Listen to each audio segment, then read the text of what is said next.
Hello friends, welcome to our YouTube channel SAR Research Center. Today we will discuss about fundamental duties. Fundamental duties को हिंदी में बोलते हैं दोस्तों मौलिक कर्तव्य। जैसा कि आप सभी को पता है कि हमारे संविधान में हर नागरिक को अपने अधिकार दिए गए हैं, वैसे ही संविधान में दोस्तों हर नागरिक को उनके कुछ कर्तव्य भी बताए गए हैं। आइए उन्हीं कर्तव्यों को हम आज डिटेल में जानने की कोशिश करें। The true source of rights is duty. If we all discharge our duties, right will not be far to seek. If we leaving duties unperformed, we run after rights. They will escape us like a will or the wisp. The more we pursue them, the farther they fly. तो गांधी जी के विचार यह थे कि जब भी अगर हम हमारे कर्तव्यों का सही ढंग से पालन करें तो हमें हमारे अधिकार मांगने की ज़रूरत ही नहीं होगी। ठीक है दोस्तों। अब जानते हैं दोस्तों फंडामेंटल ड्यूटीज़ होती क्या है। Fundamental duties are the moral obligations of all citizens to help promote a spirit of patriotism and to uphold the unity of India. Means दोस्तों देशभक्ति की भावनाओं को बढ़ाना है और भारत की एकता को बनाए रखना है। ठीक है, uphold the unity of India. ठीक है दोस्तों, ये हमारे मोरल ऑब्लिगेशन है, मतलब दोस्तों नैतिक दायित्व है। ठीक है, अब हम जानते हैं कि फंडामेंटल ड्यूटीज़ कहाँ से ली गई है, कहाँ पर लिखी है। ये फंडामेंटल ड्यूटीज़ दोस्तों हमने यूएसएसआर के कॉन्स्टिट्यूशन से ली गई है। यूएसएसआर मतलब दोस्तों रशिया के संविधान से ली गई है। ये फंडामेंटल ड्यूटीज संविधान के भाग 4 मतलब पार्ट 4A और आर्टिकल 51 में है। ये क्या है दोस्तों, नॉन जस्टिसेबल। हम इनके लिए फंडामेंटल ड्यूटीज़ का कोई पालन नहीं कर रहा तो हम इसके लिए कोर्ट में नहीं जा सकते। 42वें संविधान संशोधन 1976 में इन्हें जोड़ा गया संविधान में। ये किसकी रिकमेंडेशन पे आई थी दोस्तों, स्वर्ण सिंह कमेटी की रिकमेंडेशन। ये क्या है, apply only to citizens and do not extend to foreigners. मतलब दोस्तों केवल सिटीजन्स पे अप्लाई होगी, ना ही किसी फॉरेनर पे। अब हम जानते हैं कि स्वर्ण सिंह कमेटी ने क्या कहा था फंडामेंटल के बारे में। It opined that in addition to enjoyment of certain rights by the citizens, they also have certain duties to perform as well. स्वर्ण सिंह कमेटी ने कहा था कि जैसा कि हर नागरिक को संविधान के अनुसार अपने अधिकार दिए गए हैं, वैसे ही उन्हें कुछ कर्तव्य भी परफॉर्म करना चाहिए। These recommendations was accepted by the government. मतलब इनकी रिकमेंडेशंस को गवर्नमेंट ने एक्सेप्ट किया। A new section part 4A was added and only one article was inserted in it. संविधान के इस भाग 4 पार्ट 4A और आर्टिकल कौन सा था दोस्तों, हमने पढ़ा अभी आर्टिकल 51A में इन्हें जोड़ा गया। देख लीजिए दोस्तों अगर आपको कोई डाउट हो तो आर्टिकल 51A।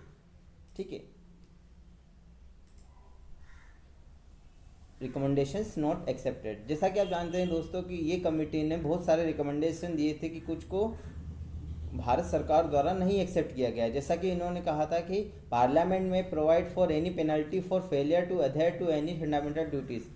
संसद चाहे तो कोई भी पेनल्टी लगा सकती है अगर कोई व्यक्ति फंडामेंटल ड्यूटीज़ को फॉलो नहीं कर रहा है, परंतु ये एक्सेप्ट नहीं किया गया था भारत सरकार द्वारा।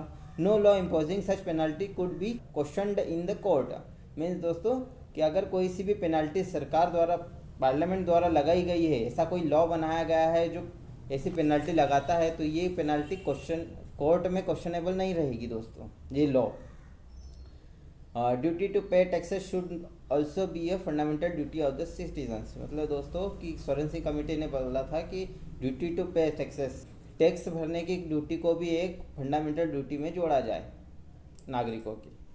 अब हम देखते हैं दोस्तों कि हमारे संविधान में कितनी हमारे मौलिक कर्तव्य या फंडामेंटल ड्यूटीज़ बताई गई है हर नागरिक को। पहली ड्यूटी है दोस्तों to abide by the constitution and respect its ideals and institutions, the national flag and the national anthem. मतलब दोस्तों हमें संविधान का पालन करना चाहिए, उसके आदर्शों पर चलना चाहिए और हमारे नेशनल फ्लैग और नेशनल एंथम का हमें सम्मान करना चाहिए दोस्तों। To cherish and follow the noble ideals which inspired our national struggle for freedom. इसका मतलब होता है दोस्तों स्वतंत्रता के लिए राष्ट्रीय आंदोलन को प्रेरित करने वाले उच्च आदर्शों को हृदय में संजोए रखें और उनका पालन करें। ठीक है दोस्तों। To uphold and protect the sovereignty, unity and integrity of India.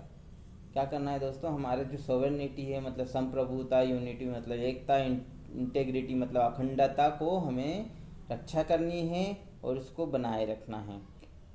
To defend the country and render national services when called upon, हमें राष्ट्र की सेवा करनी चाहिए और जब भी हमें राष्ट्र की सेवा के लिए बुलाया जाए हमें आगे रहकर सेवा करनी चाहिए देश की।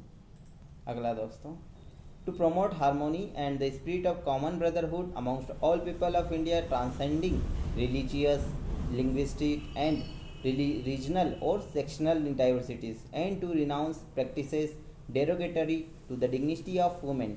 मीन्स दोस्तों हमें कॉमन ब्रदरहुड की भावनाओं को बनाए रखना है। To value and preserve the rich heritage of our composite culture, जैसा कि दोस्तों आपने पहले पॉइंट के लिए ये देखा होगा, जैसे कि कॉमन ब्रदरहुड दोस्तों हमारे ना किसी जाति किसी भेदभाव के, हम हमेशा एक कॉमन ब्रदरहुड की भावनाओं को बनाए रखना चाहिए हमेशा हर नागरिक में। अगला मौलिक कर्तव्य क्या है हमारा, to value and preserve the rich heritage of our composite culture, जो भी रिच हेरिटेज है उनको प्रिजर्व करना है, उनकी वैल्यू करना है। जैसे कि दोस्तों ताजमहल है। To protect and improve the in natural environment including forest, lakes, rivers and wildlife, and to have composite compassion for living creatures. Means दोस्तों हमें क्या करना है, protect the and improve the natural environment को improve करना है। अगला क्या है, to develop the scientific temper, humanism and the spirit of inquiry and reform. हमें साइंटिफिक टेम्पर और ह्यूमनिज्म को डेवलप करना चाहिए। जैसे दोस्तों ये आपको फोटो में दिखाया गया होगा कि ह्यूमैनिटी किस तरीके से शो हो रही है। कोई व्यक्ति एक संस्था है जो गरीबों अनाथ बच्चों को क्या रहे खाना बांट रही है और कुछ भी किसी की भी मदद कर रही है, ह्यूमैनिटी दिखा रही है दोस्तों। अगला पॉइंट क्या है, to safeguard public property and to abjure violence, जो हमारी सरकारी संपत्ति है दोस्तों उसको बचाए रखना, क्योंकि सरकार क्या है, सरकारी संपत्ति किसकी होती है, आम नागरिकों के लिए ही लगाई जाती है। जैसा कि आपको पोस्टर में दिखाया जा रहा है कि एक बच्चा स्ट्रीट लाइट है उसको क्या रहे अपनी गिलोर से उसको मार रहा है, उसके लाइट को तोड़ना चाहता है, परंतु एक व्यक्ति जो समझदार व्यक्ति है वो उस पत्थर को पकड़ लेता है और उसे मारने नहीं देता है। कि हमें यह दिखाया जा रहा है कि हमारी पब्लिक प्रॉपर्टी को बचा रहा है। ठीक है दोस्तों, to strive towards excellence in all spheres of individual and collective activity so that the nation constantly rises to higher levels of endeavour and achievement. मिलकर देश को आगे बढ़ाने कर चलना है। अब दोस्तों एक और आखिरी, अब 10 ड्यूटियाँ हमने पढ़ ली, एक और आखिरी ड्यूटी जो 86 कॉन्स्टिट्यूशनल अमेंडमेंट एक्ट ऑफ 2002 में एक और ड्यूटी जोड़ी गई है, वो क्या है देखते हैं। Subsequently another duty was added by the 86 constitutional amendment act of 2002 for a parent of और guardian to provide opportunities for education of the child और ward between the age of 6 and 14। 6 से 14 साल के बच्चों को जिनको बताया गया है कि उनका कर्तव्य है कि 6 से 14 साल के बच्चों को उनके बच्चों को शिक्षा प्रदान करने के अवसर दिए जाए। मतलब कुछ लोगों ने इसकी आलोचना भी की है, तो क्या है वो आज जानते हैं। They are made non justiciable in nature, मतलब दोस्तों कि हम ये नॉन जस्टिसिएबल है, हम इसके अगर कोई फंडामेंटल ड्यूटीज़ को पालन नहीं कर रहा है तो हम इसके लिए कोर्ट में नहीं जा सकते हैं। Important duties such as tax paying, family planning etcetera are not covered. मतलब दोस्तों कि हम जो इम्पोर्टेंट ड्यूटीज़ है जैसे कि टैक्स पेइंग, फैमिली प्लानिंग, हम इसको क्या रहे ये फंडामेंटल ड्यूटीज़ में जोड़ी नहीं गई। Vague and ambiguous provisions which are difficult to be understood by a common man, मतलब ऐसी डिफ़िकल्ट ड्यूटीज़ हैं जो कॉमन मैन के जो एक आम आदमी है उसकी समझ में ये ड्यूटी नहीं आएगी, इस तरीके से क्रिटिसाइज़ किया गया है इसे। Superfluous for reasons since they would generally be followed even if they are not. कुछ लोगों का कहना है दोस्तों ये क्या रहे ये ऐसी ड्यूटीज़ है जो जनरली आम आदमी परफॉर्म करता ही है, अगर इनकी संविधान में नहीं भी लिखा जाता तो भी ये परफॉर्म की जा सकती थी। जैसा कि आपको पता है कि अगर आज बच्चे को देखे, छोटा बच्चा है तो उससे देखे तो वो भी संविधान देश के प्रति उसकी राष्ट्र भावना रहती है, अगर ये संविधान में नहीं भी लिखी जाती तो भी वो राष्ट्र के प्रति उसका सम्मान तो रहता ही रहता। Inclusion as an appendage to the constitution reduces the value and intent behind FD fundamental duties. Inclusion as an appendage to the Constitution reduces the value and intent behind fundamental duties। और दोस्तों क्या हुआ कि अब जैसे कि constitution को हम जितना छोटा रखेंगे, कॉन्स्टिट्यूशन को ये भी जोड़ा जाएगा, अगर फंडामेंटल ड्यूटीज़ भी इंक्लूड कर दी जाती है तो एक क्या होगा दोस्तों कि कॉन्स्टिट्यूशन का जो राइटिंग है वो बढ़ जाएगी, और बड़ा हो जाएगा कॉन्स्टिट्यूशन। जितना हम उसमें लिखेंगे उतना बढ़ता जाएगा। तो दोस्तों कुछ लोगों का कहना है कि क्या रहे, अगर कॉन्स्टिट्यूशन में ये भी दायित्व भी जोड़ दिए जाएंगे तो और कॉन्स्टिट्यूशन बड़ा हो जाएगा, जबकि ये आम आदमी वैसे ही फॉलो करता ही है। लास्ट, थैंक यू दोस्तों। आगे जानकारी के लिए आप हमारे चैनल पर बने रहें।